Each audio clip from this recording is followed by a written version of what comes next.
Hello मेरे दोस्तों, कैसे हैं आप लोग। मैं समझता हूँ कि आप लोग अच्छे भी होंगे।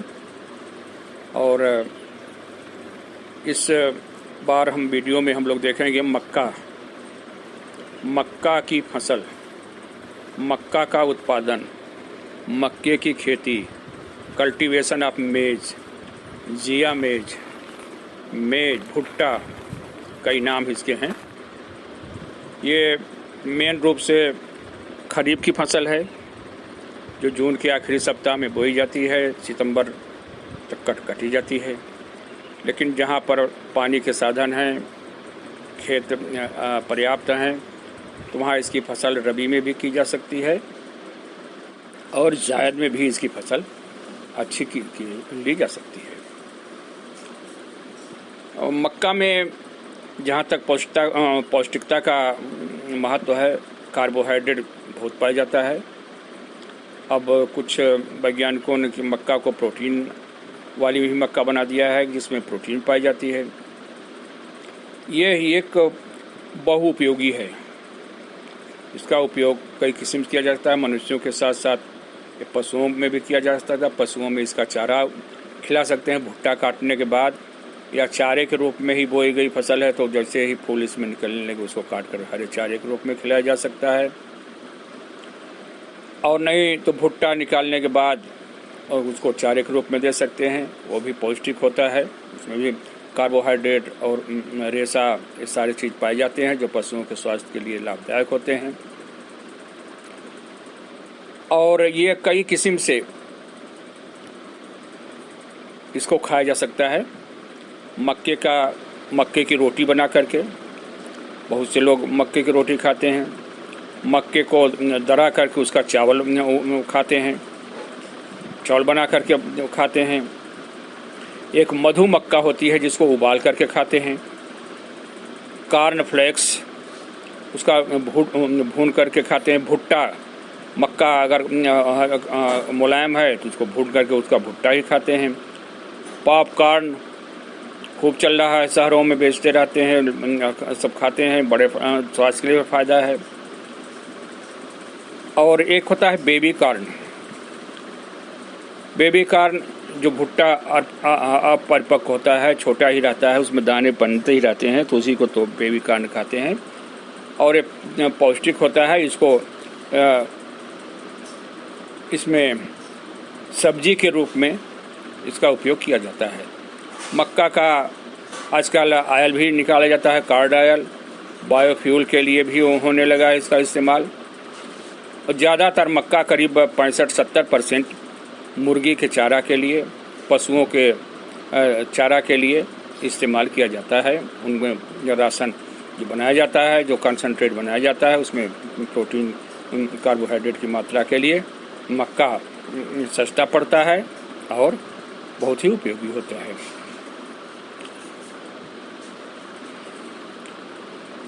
इसमें मक्का में प्रोटीन एक्स बनाया जाता है जो कि दूध के साथ बच्चे खाते को खिलाया जाता है, जिससे प्रोटीन मिलती है। चॉकलेट बनाते हैं इससे, पेंट वाली स्याही बनाते हैं, स्टार्च, कोको कोला के लिए, कॉर्न सिरप, बहुत सी चीज़ें बनाने लगे हैं। बेबी कॉर्न का तो मैंने ही बताया, बेबी कॉर्न खूब चल रही है। बेबी कॉर्न पौष्टिक बहुत होता है, इसको लोग पसंद कर रहे हैं। मक्का का जहाँ तक कि जलवायु से संबंधित है, ये उष्ण और आर्द्र जलवायु इसकी है।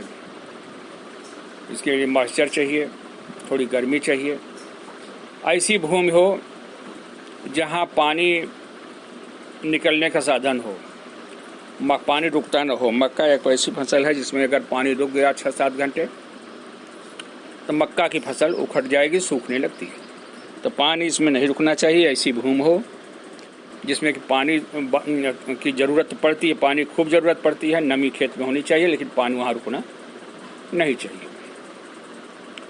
खेत की तैयारी का जहाँ तक संबंध है, खेत की तैयारी एक बार तो मिट्टी पलटने वाले हल से कभी भी जोत सकते हैं गर्मी में। ये पानी गिरने के बाद, पहला पानी गिरने के बाद जब खेत जोतने लायक हो जाए तो इसमें हल्का एक हैरो चला करके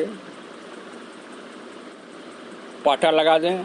और फिर गोबर की खाद डालना हो तो गोबर की खाद जरूर डाल दें। पहले गोबर की खाद बुआई से पहले, अंतिम जुताई के समय, बुआई के पहले ही अंतिम जुताई के समय खेत में मिला दें। 8-10 टन गोबर की खाद 1 हेक्टेयर में मिला सकते हैं। बुआई इसकी अगर खरीफ में करना है तो जून से जुलाई तक की कर सकते हैं, जून के आखिरी सप्ताह से जुलाई के मध्य तक। और रबी में करना है तो अक्टूबर नवंबर तक इसकी बुआई कर देना चाहिए। जायद की फसल में इसकी बुआई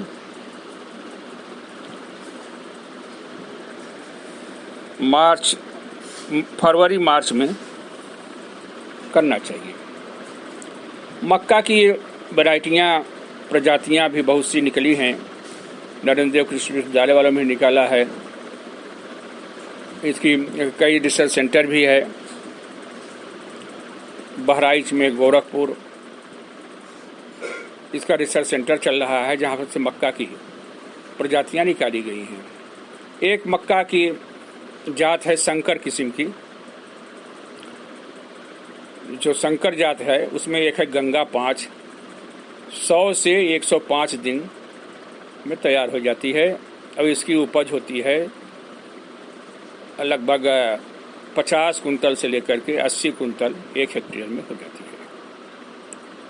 डेकन 101 है, ये भी 105 से 115 दिन में तैयार हो जाती है। इसकी उपज 60-65 कुंटल प्रति हेक्टेयर होती है। गंगा सफ़ेद 2, गंगा 11, डेकन 103 ये प्रजातियां हैं जो लगभग 100 से 115 दिन में तैयार हो जाती हैं। 60-70 कुंटल इसकी औसत उपज होती है। कंपोजिट प्रजातियां हैं, इनमें एक है चंदन मक्का 1, ये तो सामान्य अवधि की है। जल्दी पकने वाली में है चंदन मक्का 3 और बहुत जल्दी पकने वाली में है चंदन सफ़ेद मक्का 2। बीज कितना डालें? बीज का जहाँ तक वैज्ञानिकों का रिसर्च किया हुआ है, देखा गया है 12 से 15 किलोग्राम बीज 1 हेक्टेयर के लिए पर्याप्त होता है, अगर हमें उसे भुट्टा लेना है या बीज उत्पन्न करना है। संकर जात के लिए 12 से 15 किलोग्राम, कंपोजिट वैरायटी के लिए 15-20 किलोग्राम बीज, और हरा चारा के लिए ज़्यादा बीज डालना चाहिए। कम से कम 40 किलो से 45 किलो तक के बीज 1 हेक्टेयर में डालते हैं। छोटे बड़े दानों के अनुसार भी बीज की मात्रा कम या अधिक हो सकती है। अगर छोटे दाने हैं तो कम और बड़े दाने हैं तो ज़्यादा उसका इस्तेमाल करना चाहिए। बीज को सीड्रिल से बो सकते हैं या हल के पीछे कूड़ से बो सकते हैं, छिटकुआ भी बो सकते हैं। लाइन से होना चाहिए, लाइन से 1 फीट की लाइन से लाइन की दूरी 1 से 1.5 फीट होनी चाहिए और पौधे से पौधे की दूरी 1.25 फीट के करीब हो। बीज बोने से पहले मैंने जैसे और वीडियो में बताया कि इसका उपचार कर लेना चाहिए। तो कोई भी इसका फंगिसाइड दवा से, जैसे थीरम या एग्रोसान जीएन या बोवेस्टीन से 2.5 से 3 ग्राम रसायन 1 किलो बीज की दर से उपचारित करके बोना चाहिए। पीएसबी कल्चर, इसका भी उपयोग करना चाहिए। 5 से 10 ग्राम प्रति किलो बीज से उपचारित कर लें। मक्का की कतार, जैसा कि मैंने बताया, 1 फीट से 1.5 फीट, 2 फीट तक की आप रखें तो ठीक रहता है, अच्छा रहता है। जितनी दूर रहेगी मक्का में उतनी उसकी जड़ें निकलेंगी, उस मक्का उतना मोटा, उसकी पौध मोटी होगी और उसके भुट्टे मजबूत होंगे। पौधे से पौधे की दूरी 20 सेंटीमीटर, 1.25 फीट होना चाहिए। और जो बीच में पकने वाली, मध्यम पकने वाली, इसकी कतार की दूरी थोड़ा बढ़ा दें, लाइन की दूरी, पौधों की भी दूरी बढ़ा दें। पंक्ति की दूरी 75 सेंटीमीटर, 1.5 फीट के करीब कर दें। और पौधे से पौधे की दूरी 25 किलोमीटर कर दें। और जो हरे चारे के लिए है, हरे चारे के लिए तो कोई दूरी की ज़रूरत नहीं है। इसमें आप नज़दीक बोएंगे, इसमें पौधों को मोटे होने की ज़रूरत नहीं, मुलायम रहेगा, पतला ही रहेगा, तो पशु बड़े चाव से खाएंगे।